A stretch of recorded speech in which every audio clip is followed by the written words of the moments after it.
Nah, ketemu lagi. Tadi gue kata videografernya ngapain? Ya ngapain deh. Dia mau kasih tahu ini baju itu tulisannya kerabat kerja. Wah, luar biasa, kerabat kerja Swas TV gitu. Belakangnya apa? Ada belakang nggak? Kelihatan? Apa sih tulisannya? 50% content maker, 50% peace builder. Wah, luar biasa. Itu dia Swas TV. Jadi setengah orang setengah ikan. Setengah waterman dong. Ingat apa waterman pada watermelon nih gak? Nih watermelon ini nih. Kurang hijau. Oh, kurang hijau saya. Oke, baik. Nah, itu dia ombak. Belum, baru pembukaan nih. Episode ke-8 ya. Episode ke-8 ombak. Kita akan ngebahas tentang, kalau kemarin tuh ngebahas tentang ekosistem. Nah, sekarang menarik banget nih. Jadi jangan sampai kita tuh Om Diki pakai sendalnya warnanya beda. Oh, serius maksudnya ya. Jadi kita ngebahasnya ke sekarang itu kita ngebahas tentang yang namanya ada takutnya ada kesalahan tentang banyak penerapan ketika ikan gapi yang ada di ekosistem seller, kemudian ikan gapi yang udah ada di rumah kita nih. Nah, terutama yang kadang-kadang tuh masih agak problem itu adalah pemberian pakan. Nah, sekarang kita akan jelasin nih gini, apa sih pentingnya kita mengetahui pakan yang ada di seller, kemudian pakan kita ada di rumah, dan bagaimana penerapan antara live food dan non live food seperti itu. Nah, tentunya yang bicara bukan gue, tapi yang bicara ada Om Diki. Nah, biar teman Swasti bisa paham banget nih apa yang disampaikan Om Diki. Oke, Om Diki silakan, yuk kita sikat lagi Om Diki. Ya, gue pakai sandal apa kayak gini karena yang satu putus, kebetulan putusnya pas ini. Gue jadi ada ke distract. Jadi kadang-kadang tuh gue ngeliat sesuatu itu yang kadang ironi, tapi gue kadang ngeliatnya lucu gitu. Itu beda warna. Nah Om, nah ini yang episode kemarin itu kita lu sempat bocorin, tapi gue bilang ini kita bahas di episode selanjutnya aja gitu tentang pakan gitu Om. Nah, harus sama gak sih pakan yang ada di seller dengan pakan yang ada di rumah kita nih kalau kita habis ngebeli ikan gapi nih gitu? Kalau aku enggak, tapi enggak, maksudnya enggak sama nggak apa-apa? Enggak masalah sih. Oke. Tapi memang ada yang memang orang yang punya kepercayaan, waduh harus disamain, kalau enggak ntar ikannya nggak mau makan. Terutama untuk makanan yang non live food ya. Non live food. Ya, yang kayak pelet gitu ya. Nah, itu yang sering kadang-kadang bikin agak fatal yang di situ sih. Tapi kalau yang live food itu sih kadang-kadang enggak sih. Beda nggak apa-apa. Beda nggak masalah. Tapi kalau saya secara pribadi sih namanya gapi itu ya makannya memang harus antara perpaduan live food dan non live food. Non live food. Oke.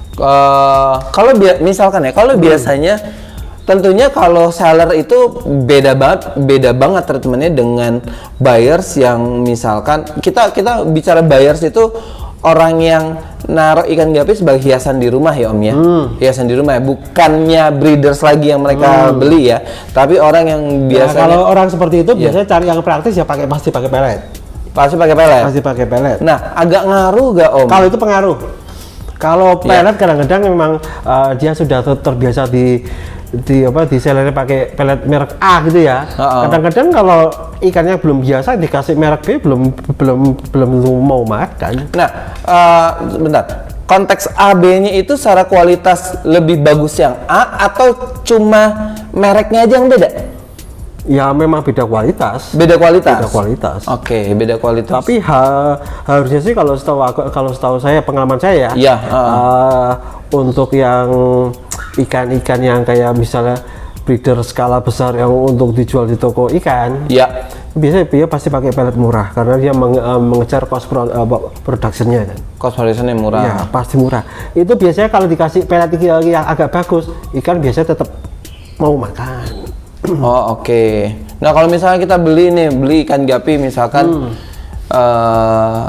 kita nggak ngomong yang ada di toko akuarium itu jelek enggak ya, tapi kita ngomong harga ya. Kita ngomong harga. Biasanya toko akuarium itu harganya kan lebih murah banget dibandingkan Swasti Farm gitu ya misalkan secara harga. Nah apakah kemudian secara pakan biasanya mereka dikasih pakan yang ala kadar ya gitu misalkan gitu?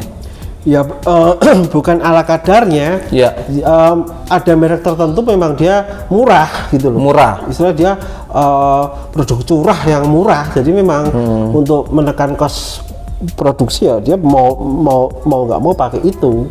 Oke. Nah, tapi kalau biasanya terus kalau namanya penghobi biasanya nggak pakai yang curah seperti itu ya. Biasanya ikan sih nggak ada masalah karena mungkin lebih enak ya karena memang lebih mahal ya. Jadi tetap ikan suka. Tapi gini, misal dia nggak mau makan, ya udah dipuasain dulu. Nanti setelah dipuasain dia biar adaptasi dengan makanan yang baru dikasih coba sedikit dulu. Ini namanya habis puasa kan pasti lapar. Harusnya mau makan, tapi kalau sampai tetap nggak mau makan, mau nggak mau harus pakai live food. Oke. Ini tipsnya ya. Jadi kalau misalkan teman Suhasi entah itu bebas ya mau beli di toko akuarium kah atau mau beli di penjual ikan gapi seperti misalnya kayak Suhasi Farm gitu ya.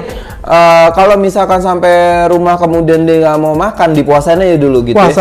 Puasain aja dulu. Satu hari. Untuk hari dikasih makan dikit, nggak mau, puasain lagi. Sehari lagi kasih makan dikit. Kan kita tesnya kasih makan dikit aja. Dia makanannya disentuh apa enggak?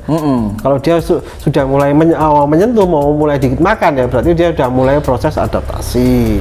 Tapi kalau kita sampai misal 3 hari ikannya makanannya nggak sama sekali nggak disentuh ya berarti harus dicoba dengan live food. Live food misalkan yang paling mudah Artemia. Paling gampang pakai Artemia. Paling gampang. Gue mau nanya sekalian nih. Artemia yang di kita tuh ada tuh yang Giant Artemia itu ya. Giant Artemia yang kotak gitu ya. Yang dibekuin.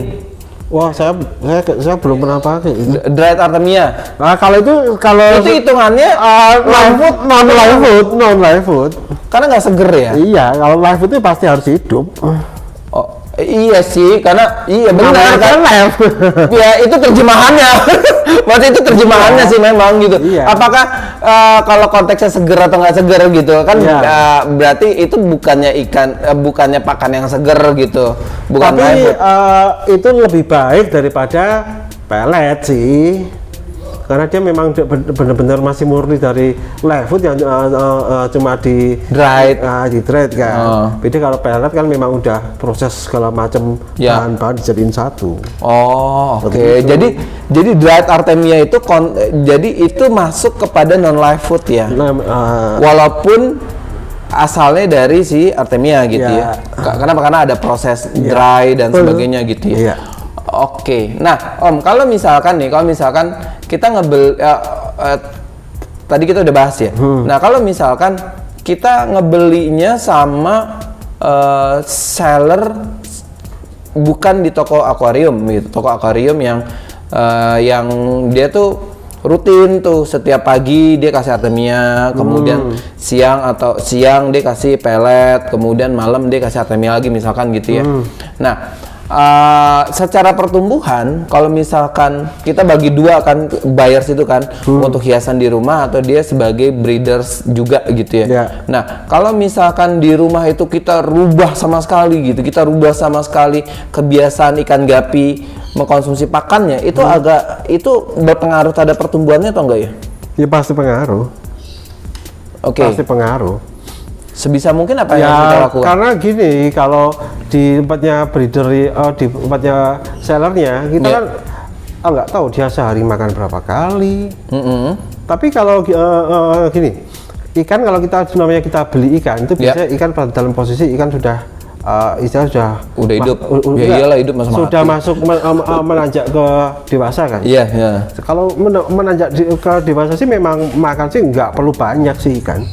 Beda dengan ikan yang masih dari kecil sampai remaja itu memang harus makannya banyak supaya dia cepat besar. Tapi kalau ikan udah posisi besar ya makannya malah justru harus diet ya. Nggak perlu terlalu banyak, tetap bertumbuh dia. Nggak ada masalah. Nggak ada masalah dengan itu ya. Kita sesuaikan dengan kemampuan kita yang ada di rumah. Karena kemampuan kita yang pasti ya dikasih makan dong, Ya. jangan enggak kan gitu kan. Kalau ikan udah posisi besar, Ya. dikasih makan cuma dikit, itu jarang malah nggak apa-apa dan malah awet ikannya daripada yang sering dikasih makan banyak malah cepat mati.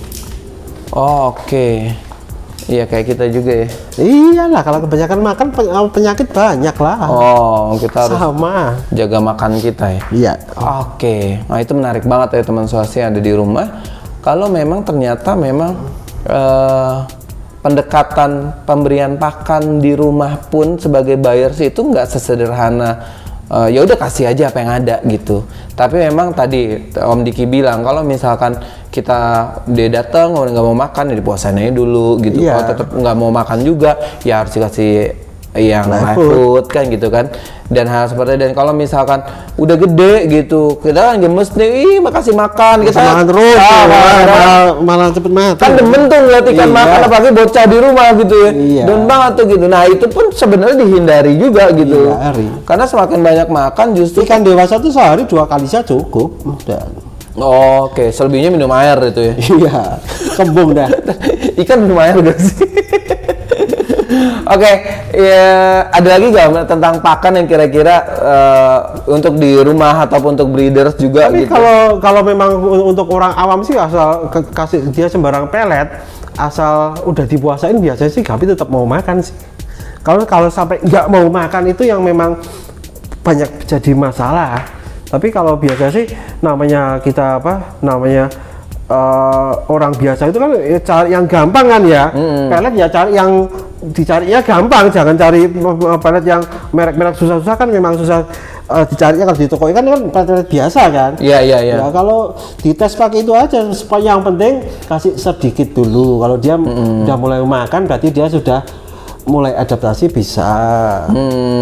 Seperti itu aja Oke. sih. Tapi gini, Ya, kalau kita sebagai penghobi, terutama dan breeder, ya.